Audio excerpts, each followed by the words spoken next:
ट्याक्सीमा चढ्न आएको मान्छे जसको 22-25 लाखको ट्याक्सीमा चढ्न आउँदाखेरि त मिटरमा पनि त 2 पैसा बढी त उठ्छ त।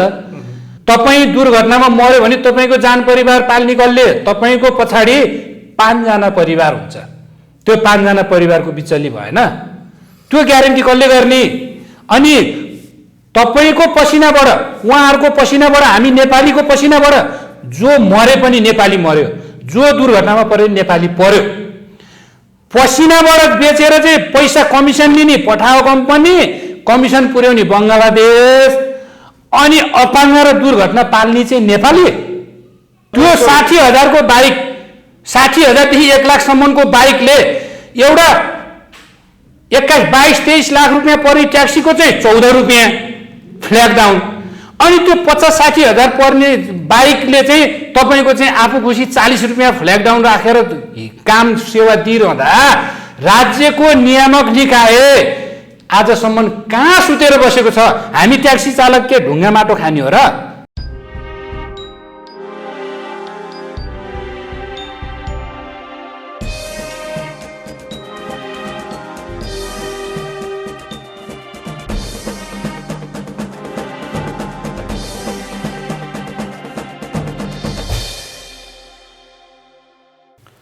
नमस्कार, कार्यक्रम लोकल टकमा यहाँलाई स्वागत छ। म निराजन मोक्तान। नेपाल राष्ट्रिय मिटर ट्याक्सी व्यवसायी तथा चालक सेवा समाज विभिन्न यातायात सम्बन्धी माग राख्दै आन्दोलनरत अवस्थामा रहेको छ। यो यातायात सम्बन्धी भइराखेको विभिन्न किसिमको आन्दोलनहरू र यससँग सम्बन्धित व्यतिथिहरू अनि सरकारी निकायले के कस्तो पहलहरू गरिराखेको छ अथवा यातायात व्यवसायीहरूको के कस्तो समस्याहरू रहेको छ भन्ने विषयमा आज हामी छलफल गर्नेछौँ। त्यसका लागि नेपाल राष्ट्रिय मिटर ट्याक्सी व्यवसायी तथा चालक सेवा समाजका वरिष्ठ उपाध्यक्ष राजकुमार श्रेष्ठ हामीसँग हुनुहुन्छ। आउनुहोस् उहाँलाई स्वागत गरौँ। राजकुमारजी, हार्दिक स्वागत छ। हजुर, धन्यवाद, नमस्ते। यस ग्लोकल प्लेटफर्म मिडियालाई, हाम्रो यो आवाजविहीनहरूको आवाजलाई बुलन्द गर्नको लागि समय दिनुभएकोमा धन्यवाद। राजकुमारजी, म आजको कार्यक्रमलाई अगाडि बढाउनुभन्दा अगाडि म तपाईँलाई यो राष्ट्रिय नेपाल मिटर ट्याक्सी व्यवसायी तथा चालक सेवा समाजको स्थापना कसरी भयो भन्ने प्रश्नबाट आजको कार्यक्रमलाई सुरु गर्न चाहन्छु।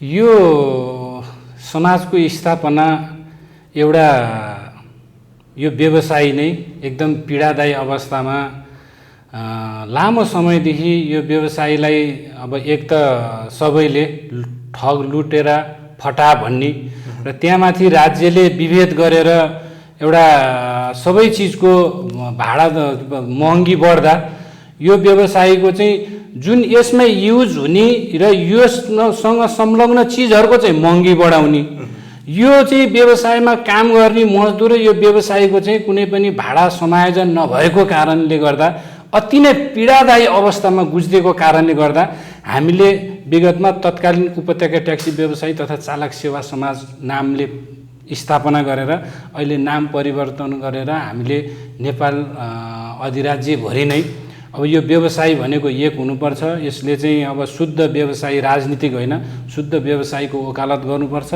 र यही विगतमा हामी यसरी चाहिँ झुन्ड भएर राजनीतिक तरिकाले चाहिँ व्यवसाय हिँड्दाखेरिको परिणामले गर्दाखेरि हामी अहिले 9 वर्षसम्म यसरी चाहिँ पिल्सिएर बस्नु परेको अवस्थाले गर्दाखेरि साँच्चै नै अब चाहिँ हामी पिल्सिएर र सबै चिजलाई नेपालमा प्रजातन्त्र आए, लोकतन्त्र आए, गणतन्त्र आए, तर यो पेसा व्यवसायले चाहिँ कुनै पनि अनुभूति गर्न नपाएको हामीलाई आभास भएर चाहिँ हामीले यो सङ्गठन विस्तार गर्यो। राजकुमारजी, तपाईँहरू कुनै पनि राजनीतिक सङ्गठनमा आबद्ध हुनुहुन्न?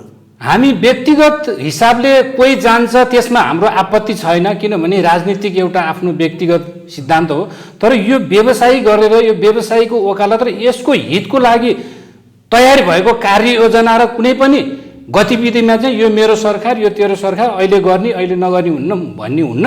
यहाँ एउटा चाहिँ केन्द्रीय कमिटीले निर्णय गर्छ, त्यसमा चाहिँ सबै हिँड्नै पर्छ, हिँड्नु भएको पनि छ। हामी आन्दोलनमा एक, तर पार्टीमा चाहिँ अरू अनेक भनेर चाहिँ तपाईँको हाम्रो अस्ति भर्खर 2-4 जना साथीहरूले हाल्नु पनि भएको थियो। हामी यो व्यवसायको लागि चाहिँ त्यसरी। राजकुमारजी, तपाईँलाई थाहा भएकै कुरा हो, अहिले जति पनि सङ्गठनहरू छन्, सङ्घ सङ्गठनहरू छन्, ती सबै चाहिँ कुनै न कुनै राजनीतिक दल अथवा राजनीतिक आस्थासँग आबद्ध छन् अथवा सङ्गठित छन्। अब उनीहरू त्यस्तो अवस्थामा हुँदाखेरि उनीहरूको आफ्नो सरकार, आफ्नो पार्टी सरकारको नेतृत्व गर्दाखेरि पनि उनीहरूले आफ्नो मागलाई सम्बोधन गर्न सकिराखेको छैन। तर तपाईँहरू विशुद्ध बिना राजनीतिक दलसँग आबद्ध नरहिकन पनि तपाईँहरू यसरी सङ्गठित भएर आन्दोलनरत हुनुहुन्छ। कसरी सुनवाई हुन्छ होला त यसरी त? यो यस्तो हो, हेर्नुहोस्, यो हामी चाहिँ के भन्छौँ भने हामी सही र सत्य बाटोमा हिँड्दैछौँ, लड्दैछौँ। हामीलाई लाग्छ हामीले कसैलाई चाहिँ आफ्नो माग मुद्दाहरू राख्दै गर्दाखेरि कसैलाई चाहिँ कसैलाई असर पर्ने र चाहिँ कसैलाई कमजोरी पार्ने खेल खेल्दैनौँ, तर आफ्नो सही मुद्दाको लागि लड्छौँ। कुनै पार्टी त तपाईँको विभिन्न छ। अहिले हेर्ने हो भने सरकारमा कुन पार्टीमा जाने त? कुन पार्टीमा गएर चाहिँ अहिले तपाईँको हाम्रो माग सम्बोधन हुन्छ, जहाँ कि 6-7 वटा पार्टी छ, धेरै झुन्ड छन् क्या पार्टीहरू। अनि पार्टीमा गएर तपाईँको हामी पनि फेरि 6-7 वटा सङ्गठन बटुलेर फेरि यही तछाड मछाड गर्दाखेरि त भाइ फुटे गोबर लुटे। हामी आफैभित्र लडाइँ भए पछाडि यो मागको लागि लड्ने कहिले त? हाम्रो चाहिँ सुनवाई हुने कहिले त? त्यसै कारणले गर्दा हामीलाई विश्वास छ, हामीले अहिले जति पनि देशमा गएको चाहिँ राज्य सत्तामा बसेको नेताहरू हाम्रै भोटबाट गएको। हामी पनि एउटा भोटर हो, हामी बङ्गाली नागरिक होइन, नेपालकै नागरिक हो होला। विगतमा हामी यत्रो 7-8 हजार चाहिँ व्यवसायीले तपाईँको सबै एउटा पार्टीलाई भोट हाले होला त? त्यो त एउटा राजनीति गर्ने व्यक्तिले कल्पना पनि गर्नुहुन्न कि यो व्यवसायी मेरो पार्टीको होइन, यो व्यवसायी मेरो पार्टीको हो, यिनीहरू भयो भने म माग पुरा गर्छु, नत्र गर्दिनँ। यो त सिन्डिकेट हो। यो चाहिँ एकदम गलत हुन्छ। यसको परिणाम चाहिँ राज्य र त्यो सोच्ने नेता, त्यो पार्टीले गम्भीर मूल्य चुकाउनुपर्छ भोलिको दिनमा। नजिकिँदो चुनावको लागि चाहिँ म चाहिँ यो कुरा गर्न चाहन्छु। यदि होइन भने जनता समान हुन्, त्यो कुर्सीमा गएर बसिसके पछाडि, एउटा मन्त्री भइसके पछाडि उहाँले आफ्नो पार्टी र भोटर मात्रै आफ्नो देख्ने हुन्न। नेपालको परम्परा यही छ। एउटा राजनीतिक थोरै जोडिहाल्यो, नजोडौँ भन्दाखेरि पनि जुन सांसद, जुन नेता संसदले चुन्छ कार्यकारी प्रमुख, कार्यकारी प्रमुख र चाहिँ सार्वजनिक पद धारण गर्ने व्यक्ति भने त सिङ्गो देशको हो नि। यहाँ त आफ्नै क्षेत्रको लागि मात्रै विकास गर्ने, आफ्नै पार्टीको मान्छेको लागि मात्रै ठेक्का टेन्डर पार्ने, अनि आफ्नै पार्टीको हुनपर्ने जे गर्दाखेरि नि यो भएर नै अहिले देश तहस नहस भएको हो। मैले यही मिडिया मार्फत अनुरोध गरेँ, यदि देशमा साँच्ची नै अब राजनीतिकदेखि मान्छेलाई वितृष्णाबाट चाहिँ अझै पनि नेताले चाहिँ आफ्नो पक्षमा ल्याउने हो र यो राजनीतिकबाट चाहिँ जनतामा भएको हरेसमेन्टलाई चाहिँ अलिकति सहज गर्ने हो भने यो त्यो त म नभनिकन जो सत्तामा जान्छ उहाँले चाहिँ सबैलाई समान गरेर र समान अधिकारको पहुँच दिएर चाहिँ उहाँहरूले काम गर्नुभयो नि राम्रो हुन्छ।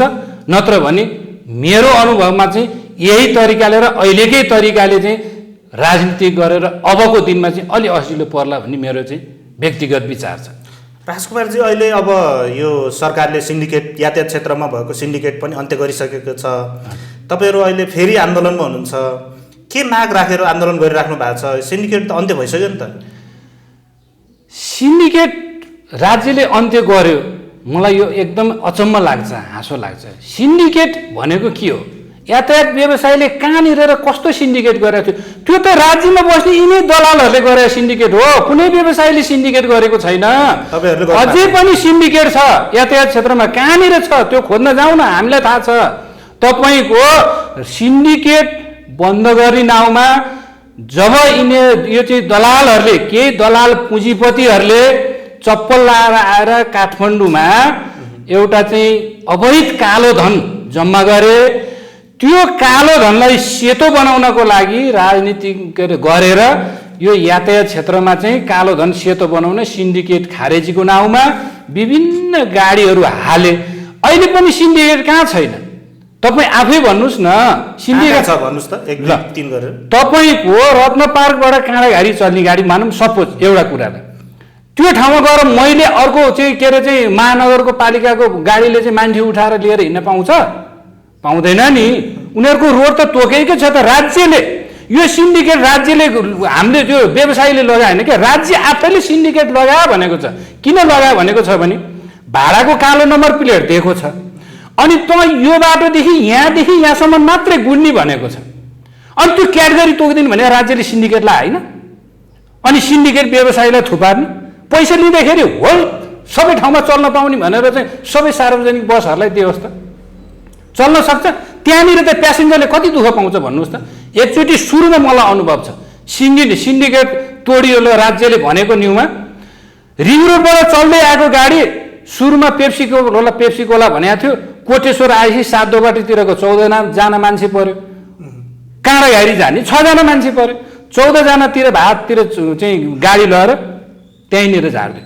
यो सिन्डिकेट भनेर त यो राज्यले एउटा बाना बनाए मात्रै हो, केही होइन। सिन्डिकेट कुनै व्यवसायले लागेको पनि होइन।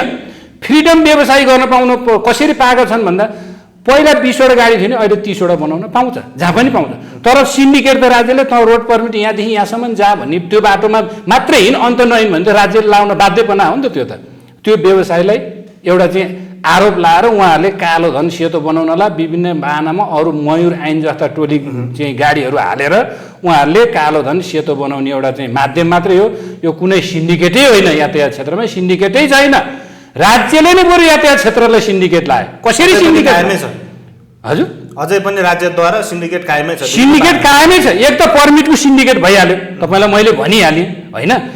अर्को कुरा म के भन्छु भन्दाखेरि तपाईँको यदि राज्यले साँच्ची नै यातायातभित्र सार्वजनिक यातायातभित्र सोलुसन चाहने हो भने ब्याङ्कले कुनै एउटा व्यवसायीलाई लोन दिन्छ। किन उसको एउटा बिचरा काम गरेर खाने मजदुरसँग त सम्पत्ति भएर ऊ काम गरेर खाना हुँदैन नि। तपाईँको एउटा गाडी त उसले निकालेको छ, त्यो गाडीको लागि पनि अर्को धितो चाहिने। ल त यत्रो चाहिँ मजदुर नेता भनेर चाहिँ उठेका राजनीतिक दलहरूले त्यो किन गर्न सकेन? मजदुरको वकालत गरेर चाहिँ सत्तामा आउनेहरूले त्यो विषयमा किन सोच्न सकेन? पहिला त्यो सोच्नु पर्यो, अनि बल्ल मजदुर मालिक हुन्छ। यहाँ त अहिले त मजदुर मालिक बनाउनेको नाउँमा तिनै अलिकति माफियाहरूले चाहिँ ब्याङ्कबाट लोन पाउँछ, अरूले पाउन, मेन मजदुरले पाउँदैन। अनि ब्याङ्कबाट उनीहरूले लोन लिन्छ, अनि त्यो मजदुर ब्याङ्कले चाहिँ 12-15% ब्याजमा दिन्छ। ब्याङ्क तथा वित्तीय संस्थाले उसको प्रपर्टी हेरेर उनले त्यो दलाल जुन चाहिँ एउटा चाहिँ दलालले अनि त्यो अर्को व्यवसायीलाई दिन्छ क्या, मेन व्यवसायीलाई दिन्छ। त्यो दलाल गर्ने त को त यहीँ भित्रका पार्टीका मान्छे छ। तपाईँ हामी कसैले गर्न सक्दैन क्या। यो त सबै अहिलेको राजनीतिक र पार्टीले सिन्डिकेट लगाएको छ। यो सही मजदुर सही व्यवसायीले कुनै सिन्डिकेट लगाएको छैन। राजकुमारजी, अब समस्या त यो समस्या कार्यान्वयन गर्ने निकाय अनि त्यसपछि यो व्यवसाय गर्नेहरू पनि छ, तर त्यसको असर भनौँ न, त्यसको असर चाहिँ अब यो यात्रुहरूले बेला बेलामा किन खेप्नुपर्छ? हामीले त्यही विगतमा चाहिँ बन्द हडताल तोडफोड व्यवसाय जलाउने यसको हामी पनि विरुद्धमा हो। किनभने काहीँ पनि हामीले तपाईँको पुरै स्ट्याग गरेर आन्दोलन गरेको अहिलेसम्म हामी स्थापना भएदेखि गरेका छैन, गरेकै छैन। तपाईँहरू रिसर्च गर्नुहोस्। हामीले त बरु कुनै दिनमा हाम्रा व्यवसायीहरूको एउटा राजनीतिक आफ्नो चाहिँ अभिष्ट पुरा गर्नको लागि कसैले हाम्रा व्यवसायीका सम्पत्तिमाथि जलाउने तोड्ने फोड्ने गर्यो भने त्यसको विरोध गरेका छौँ हामीले। हेर्नुहोस्, त्यसको विरुद्ध हो हामी, बन्द हडतालको विरुद्ध हो। तर नेपाल जस्तो देशमा यहाँ एउटा चाहिँ अलिकति भनौँ न राजनीतिक गरे तापनि राजनीतिकको नाउँमा ब्ल्याकमेलिङ गर्ने र आफू चाहिँ माल पैसा कमाउने र कहाँबाट हुन्छ कसलाई रुवाएर हुन्छ रातारात धनी हुन खोज्ने खालका नेताहरूको त्यो मानसिक सोच भएका नेताहरू राज्य सत्तामा पुगेको कारणले गर्दाखेरि हामीले दुःख पाएको हो, यात्रुले दुःख पाएको होला नि कुनै ठाउँमा काहीँ कसो, नत्र हाम्रो दुःख दिने मनसाय नै होइन। किन होइन भन्दा यदि सही र सत्य मुद्दा र माग लिएर जाँदाखेरि कि यहाँनिर ठिक छैन भन्न पर्यो। उहाँहरूले पोइन्ट दिन पर्यो नि त, तिमीहरूको यो माग पुरा हुन सक्दैन, नसक्नुको कारण दिन पर्यो नि त। राज्य भनेको त अभिभावक होइन एउटा।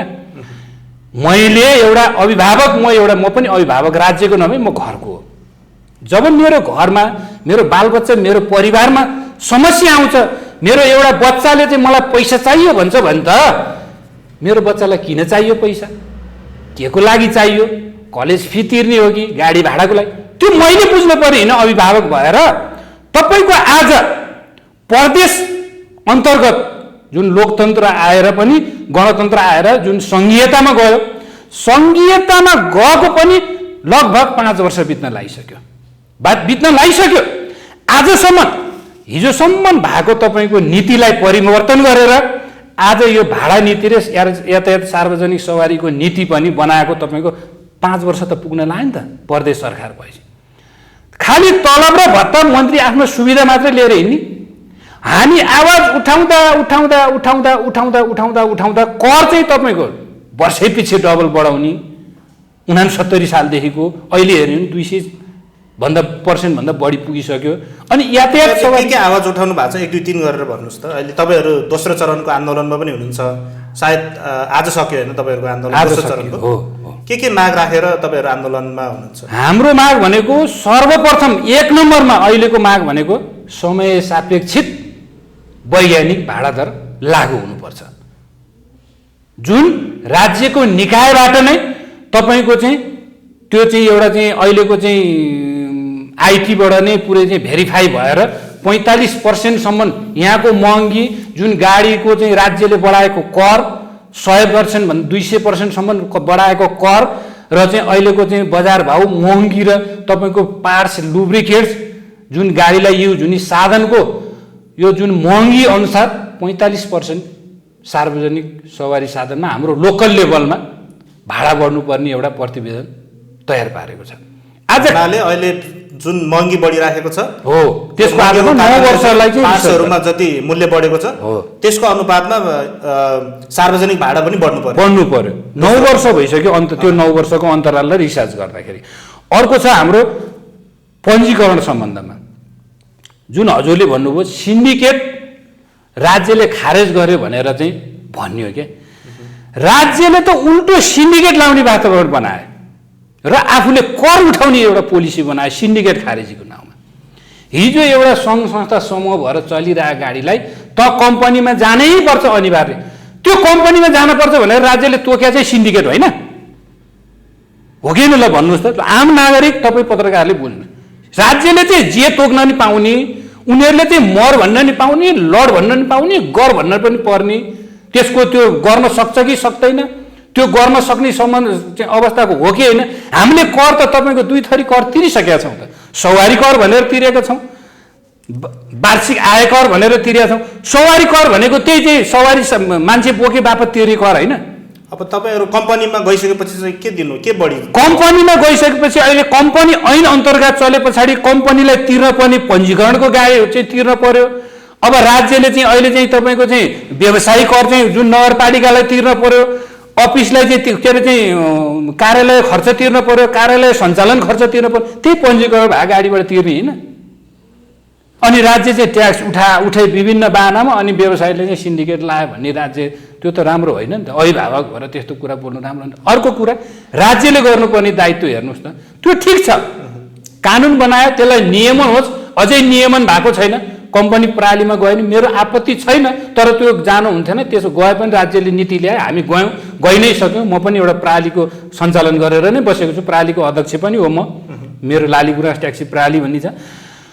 तपाईँको हामीले भन्दा 4 वर्षमा ढकढक्याउँदा यो जुन 2077-12-17 हामीलाई भौतिक पूर्वाधार तथा यातायात मन्त्रालय यातायात व्यवस्था विभाग मिन भवनबाट अहिले जुन सङ्घीय कानुन अनुसार अनब्लडिङ रिपोर्टमा प्रदेशले निर्धारण गर्नुपर्ने प्रदेश अन्तर्गत चल्ने सवारीको रहेछ। यो चिठी दिएकै 77-12-17 सातै प्रदेशलाई दिइसक्यो। त्यो दिनदेखि हामीले कुनै नेता छोडेको छैनौँ। उहाँहरू चाहिँ के हामीले तिरेको करको तलब भत्ता मात्रै खाएर बस्ने कि हाम्रो विषयमा पनि सुनवाई गर्ने त? के भन्नुहुन्छ उहाँहरूले? उहाँहरूले गरिदिने कहिले भन्नुहुन्न, गरेको आजसम्म छैन, कति महिना भइसक्यो। खालि सत्ता जोगाउनको लागि चाहिँ एकैछिनमा संसद चलाउने, एकैछिनमा बन्द गर्ने, यही खेलले गर्दाखेरि हामी व्यवसायीहरू चाहिँ उहाँहरूले चाहिँ उहाँहरूसँग सती जानुपर्ने, हामी चाहिँ यो उहाँहरूको चाहिँ हाइहाईको लागि हामी चाहिँ व्यवसायिक आत्महत्या गर्नुपर्ने, झुन्डेर मर्नुपर्ने।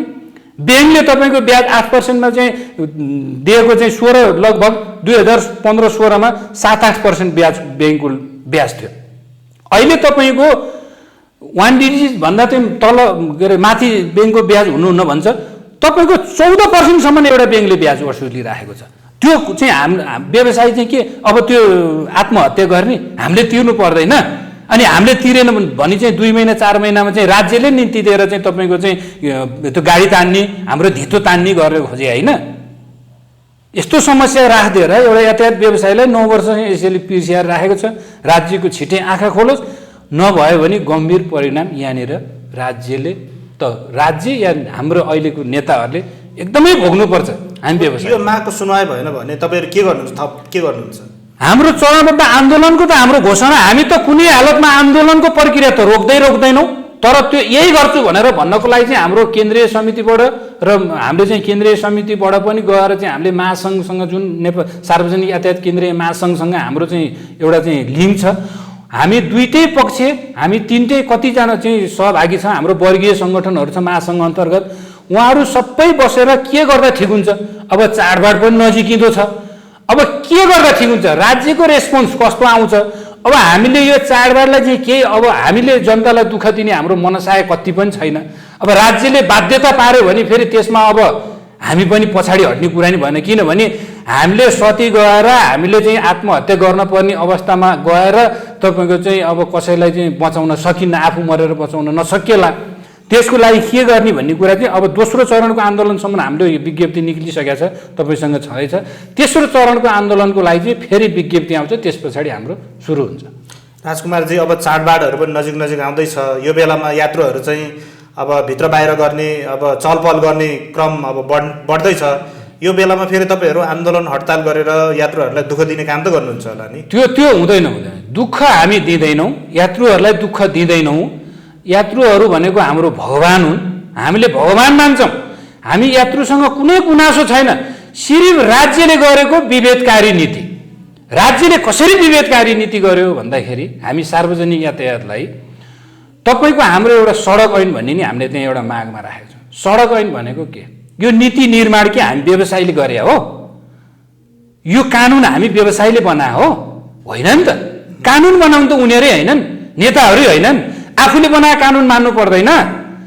तपाईँको यही कानुन यही अदालतबाट हामीले पाटन उच्च अदालतमा यो 2 तथा 4 पाङ्ग्रे निजी सवारीले जुन अहिले काम गरिराखेको छ, भाडाको काम, सार्वजनिक यातायातको काम गरिराखेको छ, यसको विरुद्ध मुद्दा हाल्यौँ। पाटन उच्च अदालतबाट परमादेश जारी भएको छ। यसलाई नियमन गर्नु भन्ने कुरा भएको छ। नियमन गर्ने भन्ने कुरामा त के यसलाई पनि कालो प्लेट हालेर सार्वजनिकको क्याटेगोरी दिन पर्यो कि हाम्रो सार्वजनिक यातायातको चाहिँ साधनलाई पनि रातो प्लेट हालेर ल फ्रिडम चलाऊ भन्न पर्यो नि त? किन हामीले चाहिँ कानुनभित्र राखेर तिमी यो बाटोभन्दा अन्त हिँड्न पाउनौ, यो समय सीमा एउटा चाहिँ लक्ष्मण रेखा हालेर समय सीमा भन्दा चाहिँ बाहिर जान पाउनौ, यो भन्दा बाहिर गयो भने तिमीहरूले जरिवाना तिर्नुपर्छ। अनि हामी चाहिँ सधैँ बाँधेर 4 हात खुट्टा बाँधेर मात्र राख्ने हामीलाई। राजकुमारजी, तपाईँहरू यो अहिले यो प्रविधिको विकास सँगसँगै हजुर अब मान्छेहरूले चाहिँ नयाँ सोचहरू, नयाँ प्रविधिको विकासहरू गर्न थालिसक्यो। अहिले यो तपाईँहरूले 2 नम्बर प्लेट, यो कालो नम्बर प्लेटको कुरा गर्नुभयो नि, अब यो राइट सेयर सिस्टम ल्याएर चाहिँ अब यात्रुहरूलाई अब सुविधा दिने जुन प्रयत्नहरू गरिराखेको छ, तपाईँहरू अलिकति अपडेट तरिकाले नजाने अनि भौतिक आक्रमणतिरै लागिराख्नु भएको छ नि? यो गलत, एकदम गलत। मैले आम जनता र तपाईँको मिडिया मार्फत भन्न चाहेँ, हामी प्रविधिको कुनै पनि विरोधी होइनौँ। हामीले त्यो गरेको काम हामीले भौतिक भन्नुभयो, भौतिकमा हामी उत्रेको छैनौँ। भौतिकमा उत्रिने हो भने दिनमा हजारौँ घटना घट्छ, हजारौँ केस घट्छ, हजारौँ दुर्घटना हुन्छ, हजारौँ मान्छेको टाउको फुट्छ। भौतिक होइन, त्यो अपवादले निम्ति आएको कुरा हो। त्यहाँनिर बाध्यकारी अवस्था आउँछ। त्यहाँ तपाईँहरूले पठाउ राइटरहरूलाई चाहिँ आक्रमणै गर्न चाहिँ होइन, मैले भने नि अपवादले बाध्यकारी अवस्थाको सिर्जना गरेको। किनभने भौतिकमा उत्रिने, मैले भने नि यस्तो त हजारौँ छ नि त, दिनमा हजारौँ केस घट्छन्। तर किन अपवादमा कहिले कहिले र कतै मात्रै हुन्छ? जो कानुनको उल्लङ्घन गर्छ, सडक ऐन भनेको त्यही हो नि त। के रातो निजी सवारी साधनलाई मैले भने प्रविधिको हामी विरोधी होइन, पठाओ कम्पनीले, अझै पनि म भन्छु यही मिडिया मार्फत, पठाओ कम्पनीले रातो नम्बर प्लेटधारी जुन यातायात ऐनबाट नै वर्जित छ, सार्वजनिक सवारी यातायात ऐन 2049बाट नै वर्जित छ भनी त्यो हटाएर कालो नम्बर प्लेट मात्रै हाल्छ भने भोलि हाम्रो सबै सम्पूर्ण ट्याक्सी लिएर हामी त्यहीँ लिएर हाल्छौँ। हामी प्रविधिको विरोध होइन, उसले नसके अर्को प्रविधि आउँछ। हामी प्रविधिको विरोध होइन, हामी जनतालाई सेवा दिने पक्षमै छौँ, सुविधा हुनुपर्छ। तर उहाँले त देशको कानुन नै उल्लङ्घन गरेर कानुनकै धज्जी उडाएर कमिसनको खोरमा कमिसनको पछाडि लागेर यहाँ त ठुलो गिरोह छ। यो सानोतिनो गिरोहको चाहिँ चङ्गुलमा फसेको छ भन्नुहुन्छ। तर तपाईँहरू जस्तै के अरे ट्याक्सी व्यवसायीहरू फेरि पठाओ कम्पनीमा आबद्ध भएर चाहिँ सेवा विस्तार गरिराख्नु भएको छ। मैले भने नि त, तपाईँको पठाओ कम्पनी हाम्रो सार्वजनिक कालो नम्बर प्लेट हाल्दा त हाम्रो आपत्ति भएन त। किनभने ऊ त ट्रान्सपोर्टेसनकै काम गर्छु भनेर चाहिँ उसले चाहिँ एउटा प्रमाणपत्र लिएर आएको छ। हाम्रो आपत्ति जस्तो हजुर पत्रकार मिडियाको, मैले त्यो कुर्सीमा बसेर तपाईँलाई प्रश्न सोध्न सक्छु? सक्दिनँ त। तपाईँको नि त एउटा आइडेन्टिटी छ त, तपाईँको छुट्टै अधिकार छ नि त। छ नि त, छैन? मैले त्यो काम गर्न सक्दिनँ नि तपाईँको। हो, त्यही हो जिम्मेवारी र अधिकार। मैले प्रदेशमा गएर मुख्यमन्त्री चलाउँछु भन्न सक्छु त? सक्दिनँ नि। मलाई अधिकार छ छैन नि? म नेपाली नागरिक हो नि त। अनि मलाई सुविधा पर्छ र मैले चाहिँ मलाई सहज हुन्छ भनेर मैले देशको कानुनैकै खिल्ली उडाएर मैले काम गर्न पाउँछु त? राजकुमारजी, तपाईँहरूले सार्वजनिक यातायातको जुन अहिलेसम्म भाडा दर चाहिँ जुन समायोजन भएको छैन, त्यो भाडा दर चाहिँ आफै समायोजन गर्छु भनेर चाहिँ तपाईँहरूले त्यो माग राख्नु भएको छ, यो कसरी सम्भव छ? यो सम्भव छ। किन सम्भव छ भन्दा अब नियामक निकायले हेरेन भने त मर्नुभन्दा त बौलाउने निको होला नि त। राज्यले तोक्ने हो नि त भाडा दर त, होइन? राज्यले तोक्ने हो भने त त्यो पठाओ कम्पनीले नि त आफू खुसी अहिले तोकिरहेछ त। त्यसलाई कुन निकायले अधिकार दियो? राज्यको निकाय अहिलेसम्म के हेरेर बसेको छ? उच्च अदालत पाटनबाट, त्यही नेपालको अदालतबाट चाहिँ तपाईँको चाहिँ तोकिएको प्रधानमन्त्री चाहिँ एक रातमा प्रधानमन्त्री हुने हालको प्रधानमन्त्री। हाम्रो चाहिँ उच्च अदालत पाटनले नियमन गर्नु यो विषयमा भनेर चाहिँ दिएको आज वर्षौँ भइसक्यो। अनि यो हेर्ने निकाय चाहिँ कहाँ छ त? हामी खोज्दै जाने कहाँ? बङ्गलादेश जाने? पठाओ कम्पनीले चाहिँ आफू खुसी तोक्न मिल्ने एउटा हाम्रो चाहिँ ट्याक्सीमा चाहिँ चढ्ने बित्तिकै 14 रुपियाँ, अनि त्यो बङ्गाली पठाओले चाहिँ 175 दिँदा राज्य कहाँ छ? त्यो हेर्ने हामीलाई चाहिँ नियम लाउने नियामक निकाय प्रहरी प्रशासन कहाँ छ त? राजकुमारजी, तपाईँहरूसँग पनि समस्या छ नि। तपाईँहरू अब यात्रुले फलानु ठाउँ जाने भन्दाखेरि तपाईँहरू मिटर राम्रोसँग चलाउनुहुन्न, मिटर प्रयोग गर्नुहुन्न, अनि आफू खुसी भाडा तोक्नुहुन्छ। समस्या त तपाईँहरूसँग पनि छ नि। त्यसमा त केही हाम्रा कमी कमजोरी होला, म त्यसमा कमी कमजोरी छैन भन्दिनँ। तर जहाँनिर समस्या उत्पन्न हुन्छ नि त्यसको सोलुसन के हो? राज्यले खोज्नुपर्ने होइन र? अभिभावकले खोज्नुपर्ने होइन र? राज्य अभिभावकको भूमिकामा चाहिँ आफ्ना सेवा सुविधा बढाएर मजाले बस्ने, अनि त्यो सेवा सुविधा लिन पैसा पुगेन भनेर यो व्यवसायी मजदुरको टाउकोमा चाहिँ ऋणको भारी थुपार्ने, अनि यिनीहरूको चाहिँ 9 वर्षसम्म एउटा सरकारी निकायको कर्मचारीको हेर्नुहोस् त 9 वर्षमा 2 बार तल बढिसक्यो। अहिले काठमाडौँकै घर भाडा हेर्नुहोस् त। म उपभोक्तावादीदेखि सबैलाई म यो आग्रह गर्न चाहन्छु, सरकारी कर्मचारी मन्त्री नेताजीलाई, 69 सालमा तपाईँले उपभोक्तावादी धेरै वकिल साहबहरू हुनुहुन्छ, उहाँले बस गर्दा लिने जुन शुल्क र अहिले बस गर्दा लिने शुल्क यति उहाँहरूले क्लियर पार्दै हुन्छ।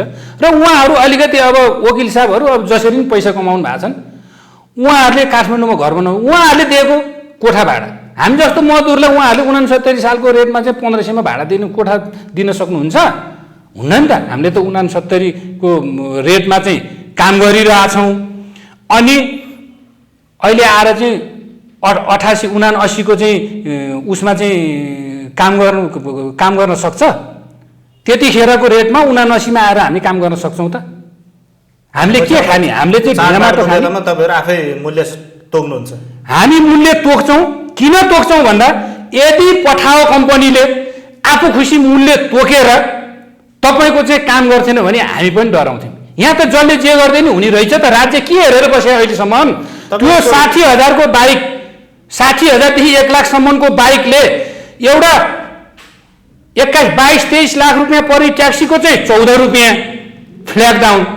अनि त्यो 50-60,000 पर्ने बाइकले चाहिँ तपाईँको चाहिँ आफू खुसी 40 रुपियाँ फ्ल्याग डाउन राखेर काम सेवा दिइरहँदा राज्यको नियामक निकाय आजसम्म कहाँ सुतेर बसेको छ? हामी ट्याक्सी चालक के ढुङ्गा माटो खाने हो र? हामी पनि खाने त यही समाजमा हुर्केर यही समाजमा बस्ने हो, यही समाजले खानेकुरा खाने हो नि त। के हामी ट्याक्सी चालक, हामी सार्वजनिक यातायातका साधन चलाउने सार्वजनिक यातायातका व्यवसायीहरू चाहिँ बङ्गाली हो र? पठाओ हो र? हामी पठाओ चाहिँ बङ्गाली हो।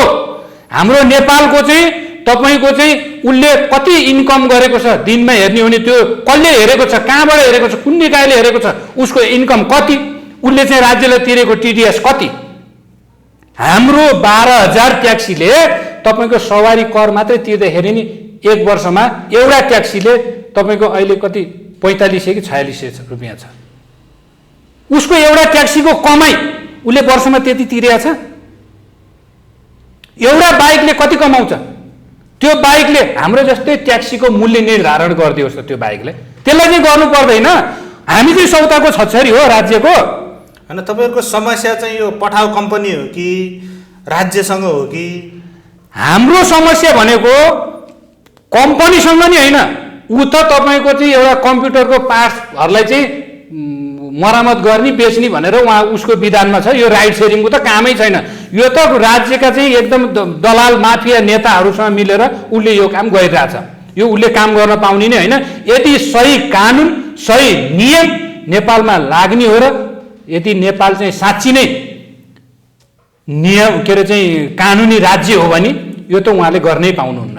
उसले कि त्यो आफ्नो नीति परिवर्तन गरेर म यो ट्रान्सपोर्टेसनको काम गर्नुपर्छ भनेर त्यहाँ माथि ट्रान्सपोर्टेसनको काम गर्दै गर्दा आफ्नो भूमिका आफ्नो उत्तरदायित्व के हो त्यो कुरा वहन गर्नुपर्छ। तपाईँको आज बाइकबाट कति दुर्घटना भएको छ? योन्जल श्रेष्ठको तपाईँले चाहिँ न्युज 24 मा हेर्नु भएन? त्यस्तो योन्जल त नि यहाँ मिडियामा नआएको 100औं छ योन्जल भएको छन् नेपाली। 100औं मरेका छन्, 100औंका हातखुट्टा भाँचिएका छन्। भोलि भावी प्रधानमन्त्री हुने मान्छे हुन् ती हातखुट्टा भाँचिएका मान्छे। भोलि देशका कर्णधार हुन् ती। आज त्यो अवस्थामा नेपाली जनता भइरहँदा त्यही नेपाली जनताको करबाट चाहिँ पालिएका नेता, नियामक निकाय, सुरक्षा निकाय के हेरेर बसेको छ? कमिसनमा चाहिँ मुखदर्शक भइदिने अनि कमिसन नपाए चाहिँ पेलेको पेले गरिदिने। यही हो त लोकतन्त्र? यही हो त गणतन्त्र? जनताले यसैको लागि मागे हो त गणतन्त्र? यसैको लागि लडे हो हिजो मजदुरले। यो व्यवसायीले यसैको लोकतन्त्र ल्याउनमा त ती व्यवसायी मजदुरको नि केही हात होला त? तपाईँको ट्याक्सी मजदुरको 62-63 को आन्दोलनमा ठुलो हात छ। राजकुमार चाहिँ अब एउटा कुरो बताउनुहोस्, तपाईँहरू चाहिँ प्रविधि मैत्री सेवा सुविधा लिएर कहिलेदेखि आउनुहुन्छ? ल भन्नुहोस् न। हामी रेडी छौँ। हामी आउँछौँ। हामीले चाहिँ आए पछाडि आधिकारिकता लिएर आउँछौँ। हामी महानगरसँग महानगरको स्वीकृतिमा नै तपाईँहरूले यो काम गर्न पाउने, यो काम नगरी महानगरले एउटा क्याटेगोरी तोकिदिनु पर्यो। हामीले महानगरलाई पनि हाम्रो ज्ञापन पत्रदेखि हाम्रो प्रपोजल सबै दिइसकेका छौँ। हाम्रो भनाइ के हो भने सबै प्रविधि मैत्रीमा हिँड्न सक्ने जनता पनि छैन, किनभने अशिक्षित छ नि त नेपाली जनता। तपाईँहरू इम्बोस नम्बर प्लेटको पनि विरोध गरिराख्नु भएको छ। अनि एम्बोस नम्बर प्लेट मैले भने एउटा एम्बोस नम्बरमा म अब तुरुन्तै जान्छु। यो पछाडि पहिला हाम्रो प्रविधि मैत्री हामीले चाहिँ किन मिटरको पनि बढाउन पर्यो भाडा भन्न खोजेको भन्दा सबै नेपाली जनता पढेका छैनन्। सबै चालक पनि एप खेलाउन जान्ने छैन। ल नपढेका अनपढ 30% जनता छ भने त 30% चालक छ भने त त्यस्तैले नि त व्यापार व्यवसाय त गरेर खाना पाउनु पर्यो नि। पढेकाले मात्रै भात खाने त होइन नि त, नपढेकाले नि एउटा बाँच्ने आधार त बनाउनु पर्यो नि त। हाम्रो सांसदले नपढेर चाहिँ उहाँ संसद भवनमा चाहिँ उहाँ संसद भएपछि एसएलसी दिइराखेका छन्। एउटा बोल्न नजाने सांसद छन्। सांसद त्यस्तो छन् अनि उहाँले कसरी पठाओ बोलाउनुहुन्छ, प्रविधि बोलाउनुहुन्छ? उहाँको लागि त मिटरवालै ट्याक्सी चाहिएन। अनि त्यसको लागि त मिटर बढ्नु परेन। एउटा कुरा त्यो भयो। अहिले तपाईँले भन्नुभयो एम्बोस नम्बर प्लेटको। एम्बोस नम्बर प्लेटमा हामी नेपाली हो कि बिहारी हो? तपाईँ भन्नुहोस्। हामी त नेपाल हो नि त। त्यो त प्रविधि मैत्री कुरा हो नि राजकुमारजी। कसरी? मलाई यति कुरा भन्नुहोस्, प्रविधि मैत्री भनेर एम्बोस नम्बरबाट चाहिँ त्यो हाम्रो के अरे चाहिँ यातायातको साधन सुरक्षित हुन्छ भनेर ग्यारेन्टी लिने निकाय को छ त? त्यो को छ? त्यो कुन निकाय छ? ल हामीसँग एग्रिमेन्ट गरोस् त, हामी तयारी छौँ। तपाईँको यो अवस्थामा एम्बोस नम्बर एउटा चिप मैले बुझेँ तपाईँले भने थिएँ चोरले चोर्नी नै हो भने त नेपाल जस्तो परिप्रेक्ष्यमा कि चारैतिर सिसी क्यामेरा हुन पर्यो? यहाँ हालेको सिसी क्यामेरा त संसदहरूले नै विरोध गर्छन्। त्यस्तो देश नेपाल। अनि ठिक छ, ल अर्को कुरा, एम्बोस नम्बर प्लेट राख्नै पर्यो। हाम्रो नेपाली अङ्क छैन। जुन नेपाली जनता हामी अशिक्षित यति छौँ कि त्यो नेपाली अङ्क राम्रोसँग पढ्न जान्दैन। दुर्घटना गरेर फुइए हिँड्दियो भने अनि त्यो एम्बोस नम्बर प्लेट त्यो चाहिँ ठ्याक्कै बिहारी चाहिँ नम्बर प्लेट चाहिँ नेपालमा कुद्दाखेरि अनि त्यो जनताले कसरी नम्बर प्लेटको पहिचान गरेर भोलि त्यो गाडी कारबाहीको भागेदार होला? तराईमा सबैभन्दा बढी 2 नम्बरी र चाहिँ एकदमै नराम्रो घटना घट्ने सीमा क्षेत्र जहाँ भारतसँग जोडिएको छ। अब नेपाली नम्बर प्लेट पनि भारतीय जस्तै सेम टु सेम भए पछाडि त्यहाँभित्र गरेको नचाहिँदो अवांछित गतिविधि, 2 नम्बरी काम, त्यहाँभित्र त्यहाँ तराई सीमा क्षेत्रमा हुने चाहिँ हत्या हिंसा कुन देशको गाडीले आएर गर्यो? त्यो नम्बर प्लेट कसरी के को आधारमा छुट्टिन्छ?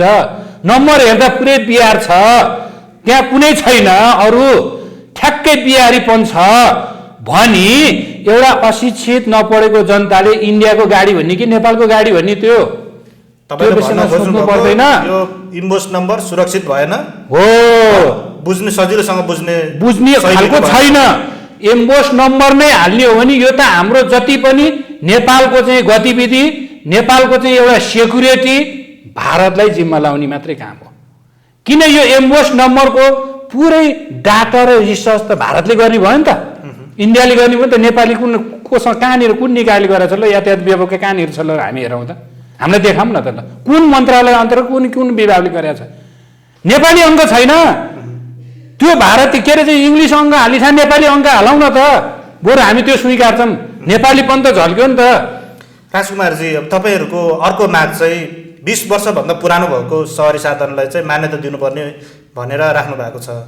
तपाईँहरू त्यत्रो 20 वर्षभन्दा पुरानो सहरी साधन बुढाएर जनस्वास्थ्यमा असर पर्ने अनि वातावरणलाई नै असर पर्ने, प्रदूषण पार्ने खालको कामहरू चाहिँ गर्न खोजिराख्नु भएको जस्तो देखियो नि त। एकदम सही कुरा गर्नुभयो। यो हाम्रो कुनै पोल्युसन भित्र्याएर यो जनमानसमा चाहिँ एउटा स्वास्थ्यको चाहिँ खेलवाड गर्ने हाम्रो उद्देश्य होइन। यसमा अलिकति अब हाम्रो माग सोचाइहरूमा पनि फरक पर्न सक्छ। हाम्रो भनाइ के हो भन्दा यदि हाम्रो 6 महिनामा प्रदूषण पास चाहिँ चेक गराउनु पर्छ, प्रदूषण फेल हुन्छ र उस आफ्नो सवारी साधन उसले चाहिँ सही तरिकाले मेन्टेनेन्स गर्दैन भने 10 वर्षमा स्क्याच गरेर अर्को गाडी ल्याउनुपर्छ। उसले 20 वर्ष त परे जाउन, 10 वर्षमा उसले फाल्नु पर्यो। हाम्रो भनाइ त्यो हो। यदि उसले राज्यको मापदण्ड पालन पुरा गरेर उसको सबै चाहिँ प्रदूषण चाहिँ सही छ भने सहीलाई किन बिगार्ने? उसलाई त सही हुन्छ त चलाउन दिउँ न। किन 20-25 वर्ष सही गर्छ भने त मैले चाहिँ तपाईँको त्यो गाडी किन्ने भन्दा बढी पैसा ल्याएर चाहिँ गाडीलाई मेन्टेनेन्स गर्छु भन्दा मेरो गाडी सही हुन्छ नि त। त्यो सही नहुनुमा त मैले मेन्टेनेन्स नगरेर हो, त्यसलाई चाहिँ रङ पतङ नगरेर हो, लाली लिपस्टिक डेन पेन नगरेर त हो। त्यो गर्छ भने त गाडी नयाँ आखिरी फलम त फलमै होइन र, फलम बिग्रिने त होइन नि, त्यहाँ बिग्रिने त रङ र त्यहाँभित्रको चाहिँ किला पूर्जा हो नि त। किला पूर्जा नयाँ हाल्दैछ त त्यसले चलेन र। जहाँ मेरो देश नेपाल एउटा बैशाखी टेकेको खुट्टा भाँचिएको हामी हो नेपाली। जब मेरो देशमा सियो पनि भन्दैन यो देशमा भने एउटा यो देशको लाखौँ रुपियाँ एउटा गाडी काट्नु भने एउटा व्यवसायको लाखौँ जानु होइन, व्यवसायको जानु भने नेपालको जानु हो। भारतबाट किनेर ल्याउने गाडी भने त त्यो पुँजी त भारत पठाउनु होइन र। अनि आफ्नो नेपालको धन भारतमा पठाउने त त्यो नियत होइन त, त्यो आवश्यक हो त, त्यो हाम्रो देशले त्यो मागेको छैन, त्यो आवश्यकै होइन। मैले भने अहिले कसैले कन्डिसनमा राख्दैन, उसले मेन्टेनेन्स गर्दैन भने र उसको गाडी 2 चोटि या 3 चोटिसम्म पनि त्यो एउटा क्याटेगोरी तोकियोस्, नीति निर्माण गरोस्, उसले प्रदूषण पास गर्न सक्दैन भने उसको गाडी तत्काल हटाउनु पर्छ, त्यसलाई स्वीकृति दिनुहुन्न हाम्रो भनाइ। प्रदूषणसँग त हामी त म पनि त एउटा नागरिक हो, म पनि उपभोक्ता हो नि त, त्यो प्रदूषणको असर मलाई पर्दैन र? मलाई नि पर्छ नि, मेरो बालबच्चालाई पर्दैन र? पर्छ नि।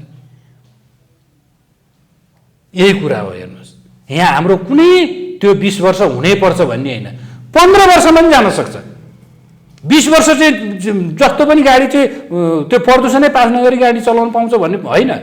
बरु अहिलेको नियम ठिक छैन, 20 वर्ष भनेको छ प्रदूषणै पास नगर्नेलाई नि के अरे चाहिँ दिइरह होला, त्यो हुनुहुन्न भन्ने सेटिङ चल्छ भन्छ। बास सेटिङको बारेमा हाम्रो भनाइ चाहिँ त्यो हुनुहुन्न।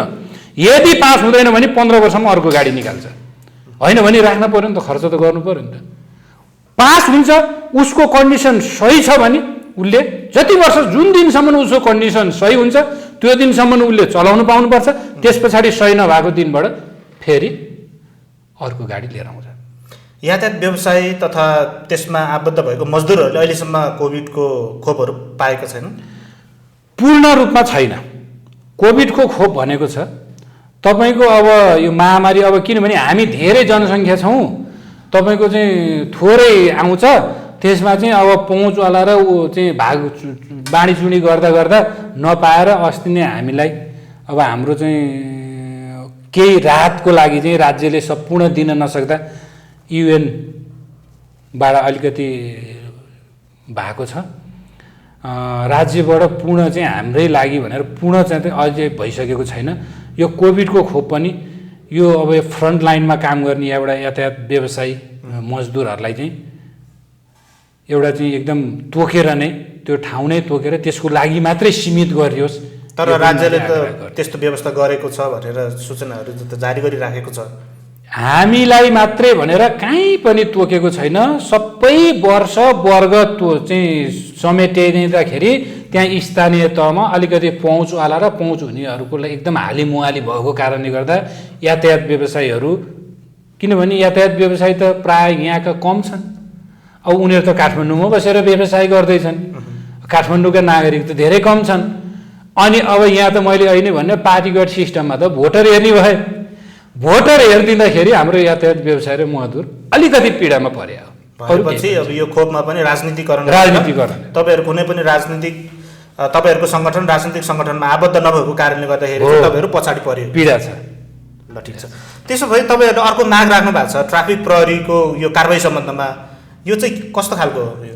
यो त भन्ने हो भने र उहाँहरूको एउटा बोल्ने एउटा शैली हेर्ने हो भने त म त कुन देशको नागरिक रहेछु भने जस्तो लाग्छ। म त ट्राफिक प्रहरीहरूको बोल्ने शैली ठिक भएन। म एउटा व्यवसायी पनि हो, म त आफू चालक पनि, म चलाउँछु पनि, ट्याक्सी पनि चलाउँछु मैले टाइम फुर्सद पाएको बेलामा।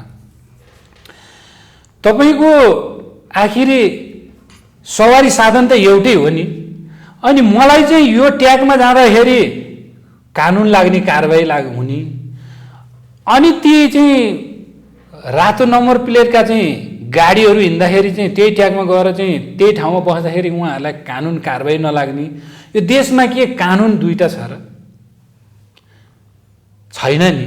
होला सार्वजनिकले गर्ने काम चाहिँ फरक होला, काम त फरक छ, सडक ऐन भने त्यही हो, तैपनि काम फरक भए पनि यहाँ पहुँच र कमिसनको आधारमा मैले भनिसकेँ, काम पनि एउटै गराउन दिएको छ, तर कानुन त एउटै हो नि त, यो बाटो त एउटै हो नि त। होला सार्वजनिक सवारी साधनले रोडको पैसा तिरेको छ गुड्दाखेरि, प्राइभेटले तिर्दैन। त्यही पैसा तिर्ने, जुन गुड्न पाउने अधिकार लिएर पैसा तिर्ने गाडीलाई चाहिँ सानो एउटा गल्ती हुन पाएको छैन, प्यासेन्जर बुढाबुढी वृद्ध हुन्छ, उहाँहरूलाई त सही ठाउँमा उहाँहरूले भनेको ठाउँमा रोकिदिएर सेवा दिनुपर्ने होला नि त। अब त्यहाँ प्यासेन्जर झार्दै गरेको हुन्छ, ट्राफिकले आएर सर्लक्क उसलाई जरिवाना गरिहाल्छ। पिक एन्ड ड्रप त के ट्याक्सी कि लोकल बस भनेर चाहिँ हिँड्न सक्ने मान्छे, ट्याक्सी त प्रायः वृद्ध असहाय अशक्त बिरामी हुँदा नै युज गर्ने हो। ट्याक्सी त अनिवार्य युज कसैले गर्दैन नि, एकदम हतार इमर्जेन्सीमा गर्ने हो। त्यस्तोलाई सेवा दिइरहेको अवस्थामा देखिरहेको हुन्छ, बुढा वृद्ध एउटा बैशाखी टेकेर देखिरहेको हुन्छ, तैपनि त्यो चालकलाई आएर किन रोकिस् र के भनेर जरिवाना तिराएकै हुन्छ। तर फेरि यो सार्वजनिक सवारी साधनहरू जथाभावी रोक्ने, अब यो मान्छे चढाउने गर्दाखेरि पनि त दुर्घटनाहरू त बढिराखेकै छ। त्यो त अवस्थालाई मूल्याङ्कन गर्नु पर्यो नि त। सार्वजनिक सवारी साधन भनेको त उसले त्यही बाटोमा गएर व्यापार गर्ने हो, त्यही बाटोबाट हिँड्ने हो, कसैको घरबाट गएर हिँड्ने होइन नि त। त्यहीँ उसले व्यापार गर्ने हो, त्यही व्यापार गर्नको लागि उसले कर तिरेको छ, राज्यले त्यही नीति व्यापार बाटोबाट चाहिँ तैँले काम गर्ने भनेर चाहिँ कर लिएको छ, उसले चाहिँ ट्याक्स लिएको छ, त्यही अनुसारले चाहिँ भन्सार लिएको छ भने अनि तपाईँको त्यही काम गर्न नदिएपछि गर्ने के त सार्वजनिक सवारीले। तर त्यसमा पनि अवस्था हेर्न पर्यो। हामीले त्यो पाउनुपर्छ भनेर जाम भाठा गरेर रोकिदिने होइन, त्यो त हामीले पनि बुझ्छौँ, हाम्रो चालकले पनि बुझ्छ, बुझेका छौँ हामीले। रोक्नै निषेधित भएको ठाउँ रोक्दैनन्, त्यो रोक्नु पनि हुन्न, कारबाही हुनुपर्छ। तर निषेधित नगरिएको ठाउँमा त पिक एन्ड ड्रप रोकेर नि बस्न पाउने भन्ने होइन, हाम्रो मजाले बस्न पाउनुपर्छ भन्ने होइन, पिक एन्ड ड्रप मान्छे हाल्ने र झार्न त पाउनु पर्यो नि। त्यति चाहिँ त्यति त पाउनु पर्यो नि। त्यो त एउटा नागरिकको पनि अधिकार होला, उसले भन्या ठाउँबाट चढेर भन्या ठाउँसम्म झर्ने त। अनि त्यो जुन साधनको पनि त कर्तव्य हो नि त, त्यो ठाउँबाट उठाएर लगेर त्यो ठाउँमा झार्ने। त्यस्तो अवस्थामा धरि गएर चाहिँ जरिवाना गर्दा चाहिँ अलिकति नराम्रो हुने हो। फेरि त्यही ठाउँमा रोक्दा प्राइभेट गाडी तपाईँको अहिले भन्ने हो भने पठाउको नाउँमा चलेका बाइकहरू, हाम्रो ट्याक्सी जो लिगल्ली ट्याक्सी त्यो ठाउँमा बस्न नपाइरहेको अवस्थामा ती बाइकहरू मजाले उपर हुटी लाएर चाहिँ प्यासेन्जर बोलाइरहेको हुन्छ क्या। तपाईँले जति द्वन्द्वको कुरा गर्नुभयो नि, द्वन्द्व त्यसै सिर्जना भएन। तपाईँले भन्नुभयो राइड सेयरिङ र तपाईँको चाहिँ मोबाइलबाट चाहिँ आउने त्यो प्रविधिमा त हाम्रो पनि आपत्ति छैन, तर उसले गरेको जुन रातो नम्बर प्लेटबाट गरेको त्यसको आपत्ति हो, त्यसको घोर विरोध हो। यो चाहिँ हामी लड्छौँ यसको लागि कहिलेसम्म लड्छौँ, लडाइँको अन्त त हुन्न, तर लड्दै जान्छौँ। अब उनीहरूले म पठाओ तपाईँलाई चाहिँ यो एपबाट चाहिँ नखोलिकन म चाहिँ सस्तोमा लैदिन्छु भनेर एयरपोर्टमा मान्छे तान्न जानु, त्यो चाहिँ के कानुन सम्मत हो त? यो फाइट परेको जहाँ फाइट परेको छ त्यहाँको भएको चाहिँ गतिविधि र भएको अवस्था, फाइट गर्नुपर्नेको अवस्था नै त्यही अवस्थाले सिर्जना गरेको हो। जो लिगल्ली ट्याक्सी स्ट्यान्डमा बसिया छ, ट्याक्सीमा चढ्न आएको मान्छे जसको 22-25 लाखको ट्याक्सीमा चढ्न आउँदाखेरि त मिटरमा पनि त 2 पैसा बढी त उठ्छ त। अनि त्यो 60,000को बाइक ल्याएर मेरो बाइक चाहिँ पठाओ कम्पनी हो, म चाहिँ सस्तोमा लैदिन्छु भनेर मान्छे ताने पछाडि त्यो इलिगल्ली काम गर्नेलाई हेरेर बस्ने कि अनि हामी चाहिँ के अरे चाहिँ त्यसको प्रतिकारमा जान्छ? त्यो त स्वाभाविक होला नि त। एउटा त्यो त उसको कर्तव्य भन्छु म त। जुन प्रतिकार गरे नि उसले चाहिँ कर्तव्य निभाएछ, यो देशको कानुन बचाउनलाई, इलिगल्ली काम गर्ने, कानुन विपरीत काम गर्नेको लागि कर्तव्य पालना गरेछ भन्छु म त। त्यसलाई म नराम्रो भन्दिनँ, होला अरूले देख्दाखेरि नराम्रो भयो होला, तर त्यो नराम्रो होइन, समग्र नेपाली भएर बुझ्नुपर्ने छ। जहाँ उसले इलिगली काम गर्दा जो चढ्ने तपाईँको कस्टमर नै असुरक्षित छ। मैले अहिले एन्जल श्रेष्ठको मैले बयान दिएँ त, कस्टमर जो चढ्दैछ, जो युजर छ नि उही असुरक्षित छ। त्यस्तो असुरक्षित साधनलाई प्रमोट गर्नु भने त ट्याक्सी चढ्नुहोस्, अनलाइनबाटै चढ्नुहोस्। ट्याक्सीसँग त हामीले अहिलेसम्म ट्याक्सी किन चढ्यो भनेर त विरोध गरेका छैनौँ त, छैनौँ नि। मैले तपाईँले अहिले भन्नुभयो चाहिँ ट्याक्सी अनलाइन, ट्याक्सी चढ्छ त, ऊ त सार्वजनिक काम।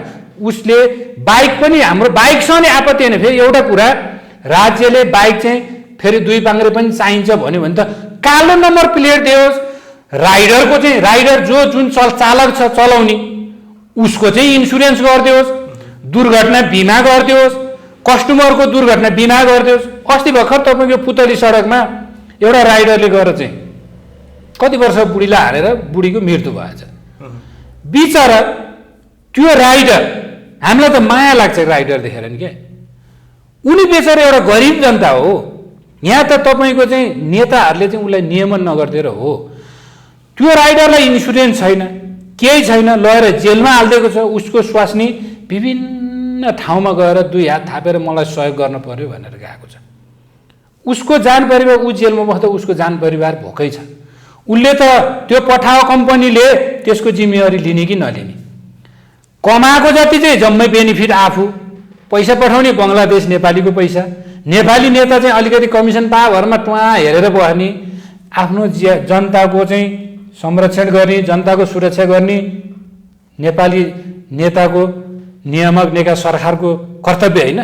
त्यो कर्तव्य पालना गर्नु पर्दैन, पुरा गर्नु पर्दैन सरकारले? भनेपछि ट्याक्सी व्यवसायहरू अथवा ट्याक्सी जुन ठाउँमा यात्रुको पर्खाइको लागि बसिराखेको छ त्यो ठाउँमा अब बाइकहरू, स्कुटरहरू जो चाहिँ राइड सेयरिङ सिस्टममा चलिराखेको छ तिनीहरू आएर सेवा लिनु भएन। त्यो व्यवस्था हटाउनु पर्यो। बिल्कुल गलत छ, त्यो गर्नै हुन्न। किन हुन्न भन्दा कालो प्लेट हालेर आउनुहोस्, तपाईँहरूलाई वेलकम।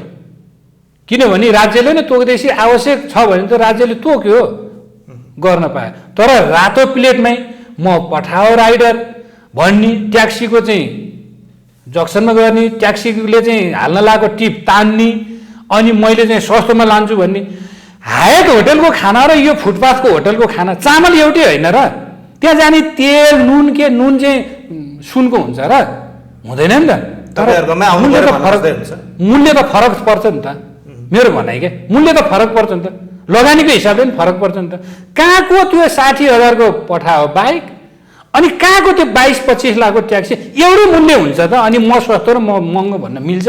तुलना गरेर कल्पना नि गर्न मिल्छ। यात्रुहरूको सर्वाधिक रोचाइको क्षेत्र बन्यो नि त फेरि। मैले भने त उहाँहरूले यात्रुहरूको सर्वाधिक रोजाइ हो, तर फेरि दुर्घटना भएर खुट्टा भाँचिएर अपाङ्ग हुँदाखेरि त रुँदै हिँडेको पनि त छ नि त फेरि त्यहाँ। त्यो भोलिको भविष्य हेरिकन हेर्ने, हाम्रो जीवन भने त भविष्यसँग जोडे होला नि त, वर्तमानसँग मात्रै छैन होला नि त। अहिले त ठिक छ, पठाओ कम्पनीको लागि पनि यो बिमा सम्बन्धी पोलिसीहरूमा अपग्रेड होस् भनेर तपाईँ यही कुरा हो। हेर्नुहोस्, उसले बिमा नीति तयार गर्नु पर्यो, अनि आफ्नो विधान संशोधन गर्नु पर्यो। म यातायातसँगै काम गर्छु, त्यो कम्प्युटरको पाठ पूर्जा बेच्छु भन्ने विधानले यो चलाउनु भएन। सधैँ कमिसनमा कति दिन चल्ने त नि? त्यो त सरकारी निकायले, त्यो मातहतको निकायले हेर्ने हो नि त। मातहतमा त ड्याम कमिसनको बिटा जान्छ, बोल्ने ठाउँमा यात्रुलाई सेवा दिने हो। तर अरू कम्पनीको माग राखेर तपाईँहरू आन्दोलित गरिराख्नु भएको छ, आन्दोलनमा हुनुहुन्छ। हाम्रो त भने नि कम्पनीसँग त त्यो विरोधै होइन, उसको प्रविधिसँग नि विरोध होइन, उसले गरेको कामको विरोध, उसले गरेको काम गतिविधिको विरोध हो। उसले राइडरले पनि राम्रो काम गरेको छैन, राइडर पनि सस्तो लोकप्रियतामा फसेर चाहिँ अहिले त्यो आफूले चाहिँ हुन त एउटा मजबुरी हो, पक्कै मजबुरी नभइकन राइडर बन्न गएको छैन। तर म यहीँबाट भन्छु, राइडर आफैमै सुरक्षित छैन। तपाईँको सुरक्षा कसले गर्ने? तपाईँको जुन अस्ति जो पुतली सडकको केस जस्तो पर्यो भने तपाईँलाई त्यो निकाल्ने कसले? तपाईँको त्यो अवस्था सुरक्षित हुन पर्यो। तपाईँ दुर्घटनामा मर्यो भने तपाईँको जान परिवार पाल्ने कसले? तपाईँको पछाडि 5 जना परिवार हुन्छ, त्यो 5 जना परिवारको बिचल्ली भएन, त्यो ग्यारेन्टी कसले गर्ने? अनि तपाईँको पसिनाबाट, उहाँहरूको पसिनाबाट, हामी नेपालीको पसिनाबाट जो मरे पनि नेपाली मर्यो, जो दुर्घटनामा पर्यो नेपाली पर्यो। पसिनाबाट बेचेर चाहिँ पैसा कमिसन लिने पठाओ कम्पनी, कमिसन पुर्याउने बङ्गलादेश, अनि अपाङ्ग र दुर्घटना पाल्ने चाहिँ नेपाली। भनेपछि अब यातायात नियमावली तथा नियम पनि संशोधन गरेर तत्कालै, म त यति कुरा भन्छु, यदि साँच्ची नै नेपालमा राजनेता छौ भने, यदि साँच्ची नै देश र जनताको माया गर्ने नेता छौ भने, यो एउटा ट्रान्सपोर्टेसन भनेको राज्यको मेरुदण्ड हो। म त भन्छु मेरो शरीर, हाम्रो शरीरको रक्त सञ्चार हो यातायात र ट्रान्सपोर्टेसन भनेको। जब ट्रान्सपोर्टेसन सुचारू हुँदैन भने शून्य हुन्छ, राजस्व पनि शून्य हुन्छ। यस्तो क्षेत्रलाई चलायमान गर्नुपर्ने ठाउँमा राज्यले बन्धक बनाएर आफ्नो स्वदेशी लगानीलाई विदेशीतिर ढल्काउन खोजेर, स्वदेशी लगानी डुबाउन खोजेर, हामी त स्वदेशको लगानीकर्ता हौँ नि त। उसले आएर यसरी अहिले चाहिँ जुन नेपालीलाई युज गरेर बङ्गलादेशमा चाहिँ कमिसन पठाएर नेपालको पैसा बङ्गलादेश पठाउनु भने त नेपाल गरिब हुनु होइन? नेपाली जनताको हातखुट्टा भाँचेर त्यो राइडरको भाँच्यो नि भाँच्यो, प्यासेन्जरको भाँच्यो नि भाँच्यो, बिचरा त्यो लीला त नेपालीले खेप्नु परेन। त्यसले खेप्नु भनेको हामीले खेप्नु होइन, त्यो गरिब हुनु भने त हामी पनि गरिब हुनु होला नि त। राजकुमारजी, अब हामी अन्ततिर आइसकेका छौँ। तपाईँहरूले दोस्रो चरणको आन्दोलन पनि सिधाइसक्नु भएको छ। दोस्रो चरणसम्म आइपुग्दाखेरि चाहिँ अब तपाईँहरूको जुन तरिकाले आन्दोलन गरिराख्नु भएको छ त्यसमा चाहिँ सरकारवाला निकायहरूको चाहिँ प्रतिक्रियाहरू कस्तो पाउनुभयो? उहाँहरूले मुखले चाहिँ एकदमै सकारात्मक भन्नुहुन्छ, ठिक छ तपाईँहरूको माग ठिक छ, पुरा गर्छु भन्नुहुन्छ, तर पुरा चाहिँ अहिलेसम्म गर्नु भएन। मैले भने नि 4 वर्ष लगभग सङ्घीय कानुन बनेकै भइसक्यो, संसद बसेकै भइसक्यो, 9 वर्ष सार्वजनिक यातायातको भाडा बढेको छैन। अनि प्रदेश सङ्घीय सरकार अन्तर्गत चल्ने फेरि भाडा बढिसक्यो, सङ्घीय जुन एक प्रदेश अन्तर प्रदेशको भाडा बढिसक्यो। प्रदेश सरकार चाहिँ के हेरेर बस्या क्या? यो प्रदेश सरकारको कर्तव्य होइन। प्रदेश सरकारको पनि कुनै प्रतिक्रिया छैन। उहाँहरूले गर्छु भन्नुभएको छ। हाम्रो साथीहरू केही हेटौँडामा नि हुनुहुन्छ, त्यहाँ गएर पनि दबाब दिनुभएको छ। उहाँहरूले गएर अस्ति बोलाउनु पनि भयो के कसरी गर्दा ठिक हुनुपर्छ भनेर। एउटा चाहिँ आइटी विज्ञले दिइसके पछाडि त यो त स्वतः आफै बढाइदिए भइगयो नि। यो कसैलाई देख्ने गर्ने, तपाईँको एउटा सिजी कम्पनीले बढाएको भाडामा राज्य बोल्छ त बोल्दैन नि। यही पठाउले बढाइरहेछ। बढायो त अस्ति तेलको भाउ बढेपछि पहिला 150 थियो, अहिले 75 पुर्यायो त ट्याक्सीको पनि फ्ल्यागडाउन, जो हामी 14 मा सेवा दिँदैछौँ। राज्य कहाँ छ त? बढाउनु त्यो बोल्नु पर्दैन? सिजी कम्पनी एउटा चौधरी ग्रुप ठुलो व्यवसायी हो, मैले विरोध गर्न खोजेँ त होइन। उसले कुनै पनि कुराहरूको चाहिँ बढाउँदाखेरि राज्य बोल्छ भनेपछि आश्वासन बाहेक केही पनि छैन। अब अनि त्यही हामीले पनि अनुमान गरेर यदि राज्यले अब हेर्दैन भने हाम्रो लगानी, हामी स्वदेशी लगानी डुबेर फस्न चाहन्नौँ। यो देश हाम्रो पनि हो, हामी पनि नेपाली नागरिक हो। यो देशमा जति नेता मन्त्रीको अधिकार छ, अधिकार त नेपाली नागरिकको हैसियतले मेरो पनि छ नि त। होला सेवा सुविधा उहाँको बढी होला नेता भएको हिसाबले, तर अधिकार त मेरो पनि हो नि त। त्यही कारणले हामीले आफै भाडा बढाउने। अब राज्यले तपाईँहरूको मागको सुनवाई भएन भने अब तपाईँहरू के गर्नुहुन्छ? ल, हामी अब आफै भाडा तोक्छौँ। त्यो भाडामा हामी व्यवसायीहरूलाई चाहिँ चलायमान गर्छौँ। यदि राज्यले हामी विरुद्ध कुनै पनि एउटा चाहिँ गतिविधि गर्छ भने त्यसको लागि सशक्त प्रतिकार गर्छौँ। अब मर्नै परेछ भने नेपालकै लागि, विदेशको लागि लडेर मर्नु त देशको शहीद भइन्थ्यो होला, तर नेपालमै आफ्नो एउटा साधारण एउटा व्यवसायी मजदुरको मागको लागि मर्न पर्दा शहीदै घोषणा त नगर्ला राज्यले, तैपनि मर्नलाई तयारी छैन। अबको आन्दोलनको स्वरूपहरू कस्तो खालको हुन सक्छ? अब त्यही हो, हामीले भाडा लिन्छौँ, जहाँनिर राज्यले धरपकड गर्छ त्यहाँ चाहिँ प्रतिकारमा उत्रिन्छौँ। हस्, तपाईँको व्यस्तताको बावजुद पनि हामीलाई आएर समय दिनुभयो, तपाईँलाई धेरै धेरै धन्यवाद छ। हस्, मेरो पनि धेरै धेरै धन्यवाद। मेरो संस्था समाज नेपाल राष्ट्रिय मिटर ट्याक्सी व्यवसाय तथा चालक सेवा समाजको तर्फबाट र म वरिष्ठ उपाध्यक्ष राजकुमार श्रेष्ठको तर्फबाट तपाईँको मिडिया यो ग्लोकल प्लाटफर्म र आम यो भिडियो हेरिदिने जनता र हाम्रो ग्राहक पाहुनाहरूलाई म फेरि पनि भन्न चाहन्छु, हामी एउटा देशको नागरिक हो। हामी यही देशको नागरिक हो। हामीलाई गरेको विभेदको बारेमा मात्र हामीले बोल्न बाध्य पारिएको यो राज्यले बनाएको अवस्था, सिर्जना गरेको अवस्था हो। त्यसमा हामीप्रति कुनै गल्ती भएमा, मैले बोल्दाखेरि कुनै गल्ती कमजोरी भएमा क्षमा चाहन्छु। हस् त, नमस्ते। दर्शकवृन्द, उहाँ हुनुहुन्थ्यो नेपाल राष्ट्रिय मिटर ट्याक्सी व्यवसाय तथा चालक सेवा समाजका वरिष्ठ उपाध्यक्ष राजकुमार श्रेष्ठ। उहाँसँग गरिएको कुराकानी तपाईँलाई कस्तो लाग्यो? तपाईँको सल्लाह सुझाव प्रतिक्रिया छन् भने हामीलाई लेखी पठाउनु हुन अनुरोध गर्दछौँ। अर्को श्रृङ्खलामा अर्कै विषयवस्तुसहित हामी उपस्थित हुनेछौँ। तबसम्मको लागि प्राविधिक मित्र र म बिदा हुन्छु। हवस् त, नमस्कार।